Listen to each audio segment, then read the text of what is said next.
"Dear, we need to talk about something important." The words slipped out of my mouth before I could process the impact they would have. It was a quiet afternoon, with the sun streaming through the living room window, creating a serene atmosphere that almost contradicted the storm I knew was about to unfold. She looked at me with a mix of curiosity and concern, setting aside the book she was reading.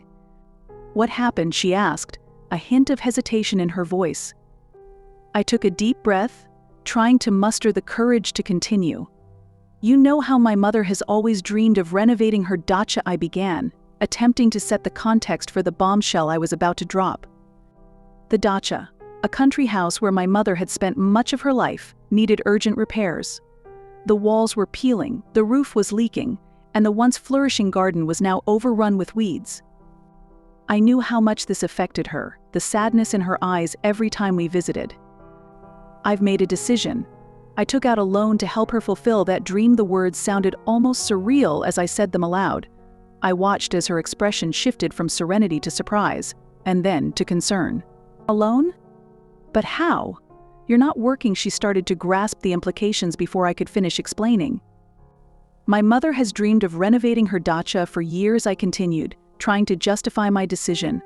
I recalled our numerous conversations about how important that place was to her.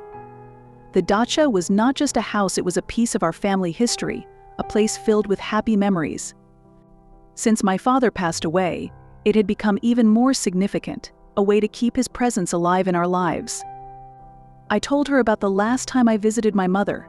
She was sitting on the veranda, gazing at the garden with a distant look in her eyes. "If only I could fix all this," she murmured. It broke my heart. In that moment, I promised myself I would do everything possible to help her. But I had no concrete plan, just an impulsive determination to do something to alleviate my mother's sadness.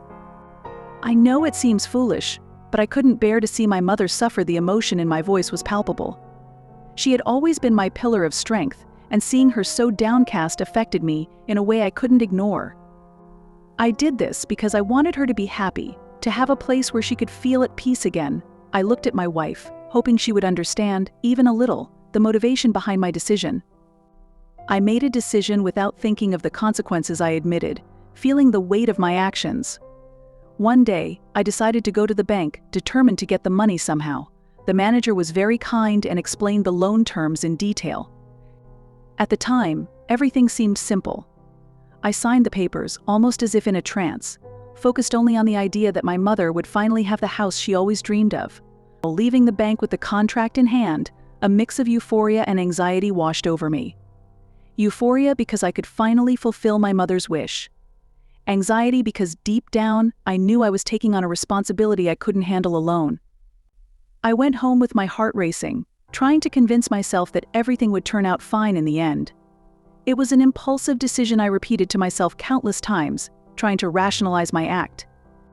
As the days went by, reality began to set in.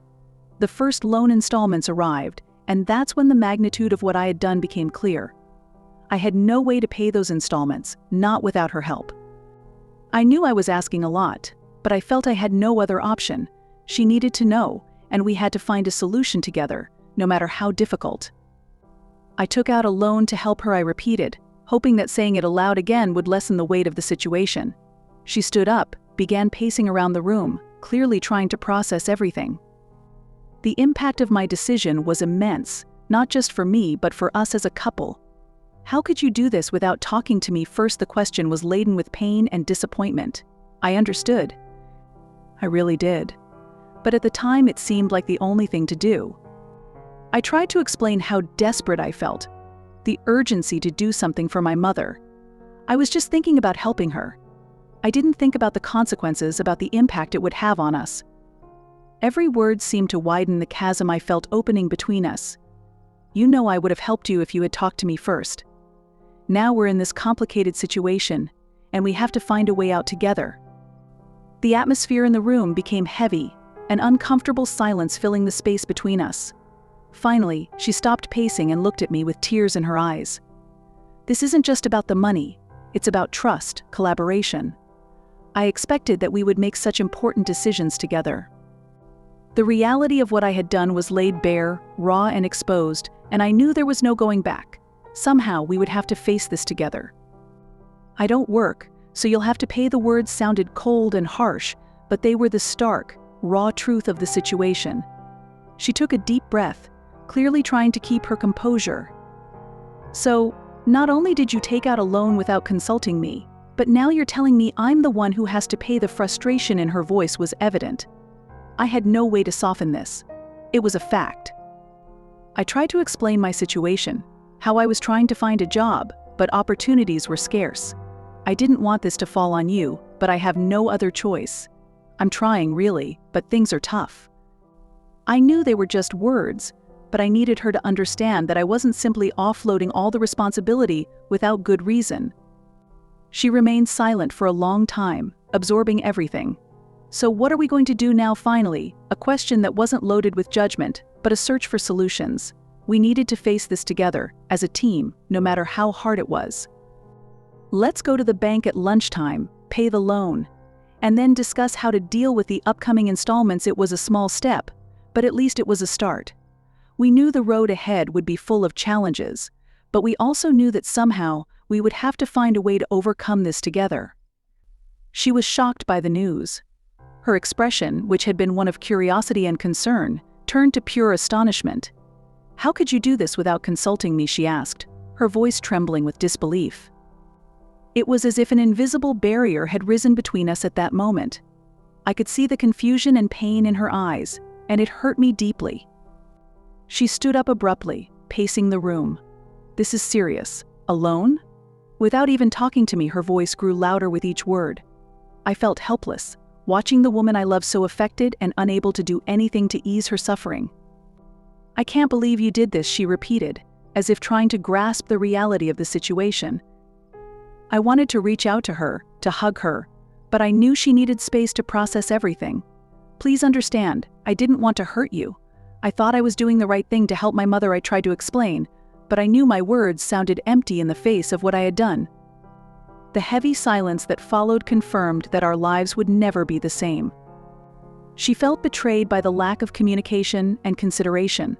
The trust we had built over the years was shaken, and that was what hurt the most. We've always done everything together, made all the important decisions together.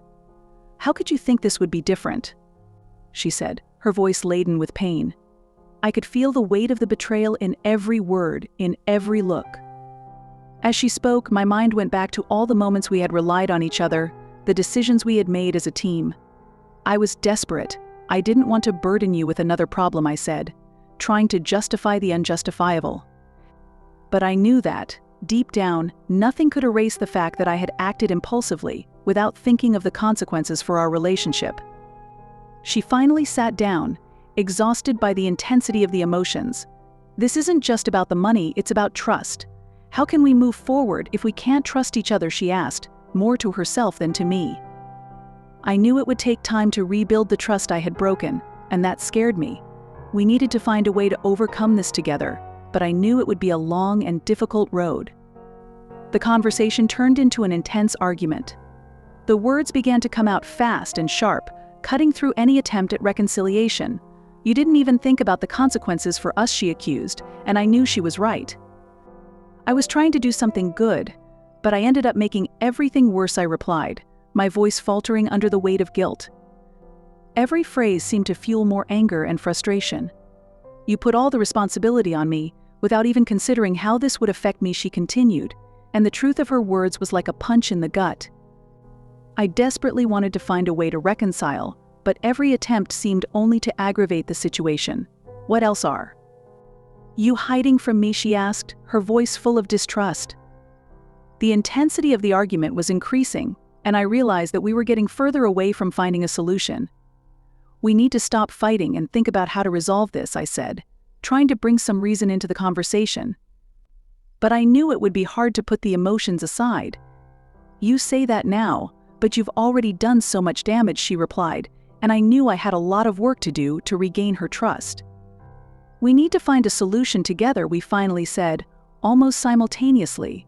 It was a small sign that, despite everything, there was still a desire to work as a team, to face challenges side by side. "Let's go to the bank and solve this. Then we'll think about how to deal with the rest," I suggested, and she nodded, still reluctant, but willing to take the first step. The next day arrived with a weight of responsibility on our shoulders. We went to the bank during lunch, a tense silence between us. Every step towards the building felt like a confirmation of the new chapter of difficulties ahead. "We need to talk to someone about the loan," I said to the manager, trying to keep my composure while my mind was in turmoil. The process was more painful than I imagined.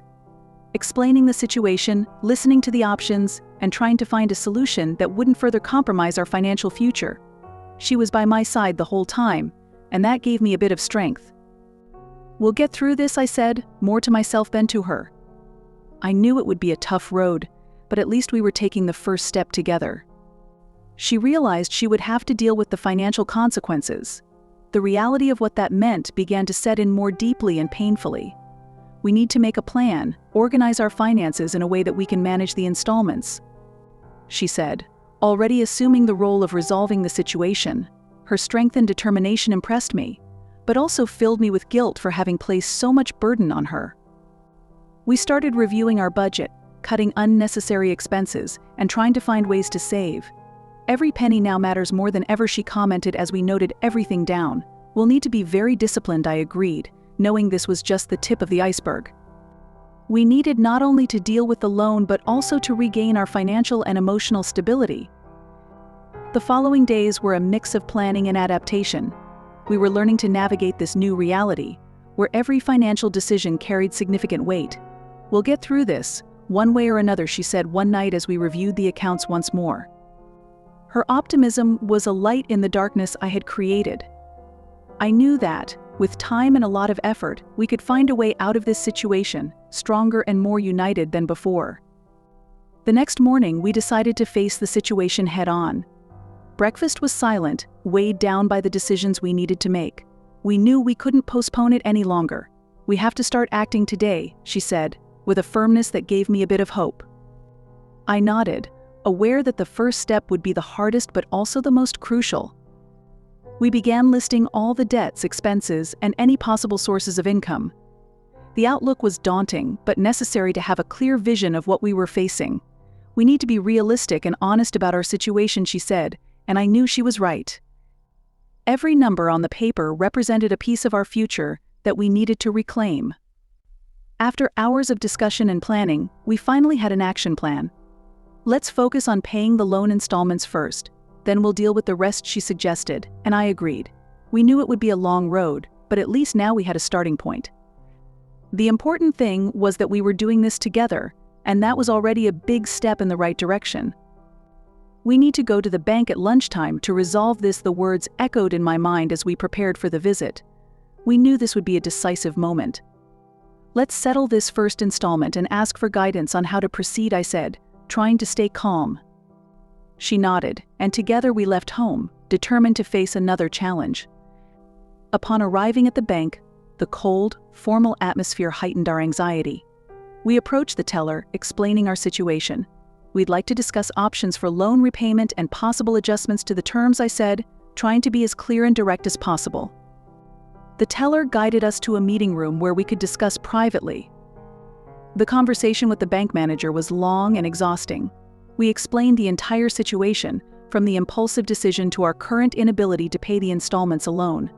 "We understand the difficulty, but we need to find a viable solution for both parties," the manager said, and that brought a bit of relief. After much back and forth, we managed to negotiate a new repayment plan that, although still challenging, was more manageable for our financial reality. We explored different options to pay off the loan. We knew that relying solely on our salaries wouldn't be enough. "We need to think outside the box," she suggested, and we began considering all possibilities. From selling items we no longer used to looking for temporary or freelance work. Every little idea could contribute to easing the loan burden. We decided to sell some belongings we had accumulated over the years.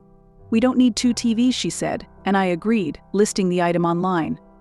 Additionally, she began looking for extra work, using her skills to offer consulting services. "Every extra income helps," she said, and I knew she was right. Every sale and every new project was a small victory in our fight to balance the accounts. We also started considering long-term investments. "Maybe we can put some of what we earn into something that will give us a return in the future," I suggested, and she agreed. It wasn't an immediate solution, but it could help us build a more solid financial foundation for the future. We need to think about tomorrow, besides today, she said, and together we began to chart a path to lasting financial stability. Despite the difficulties, we reaffirmed our commitment to each other. The nights we discussed our finances turned into moments of deep emotional connection. We're in this together, and we'll get out of this together, I said, taking her hand. She smiled, and at that moment, I felt we could face anything as long as we were united. We began finding small ways to strengthen our relationship. Walks in the park, movie nights at home, and even cooking together. We need to take care of each other, not just the finances, she said, and I knew she was right. Every moment of affection and mutual support reminded us why we were fighting so hard to overcome this crisis. Additionally, our communication improved significantly. I promise I will never make such a big decision without talking to you first, I said. And she smiled, a smile that showed that despite everything, there was still love and hope. We knew the journey would be long, but the certainty that we were together gave us the strength we needed to keep fighting. Together, we went to the bank and began to resolve the situation. The new repayment plan was in effect, and now it was time to execute our plan. Each payment made was a victory, a step closer to financial freedom. We'll get there, one step at a time, she said, and I felt she was right. Each passing day was a day closer to ending this debt. Additionally, we kept looking for ways to improve our financial situation. Maybe we can find a way to increase our permanent income, I suggested, and she began to consider studying something new, something that could bring us more stability in the future. I've always wanted to take a design course, she said, and I encouraged her to follow that dream, seeing an opportunity for us to grow together. Finally, after months of effort and sacrifice, we began to see the light at the end of the tunnel. The installments were being paid, and our financial situation was stabilizing.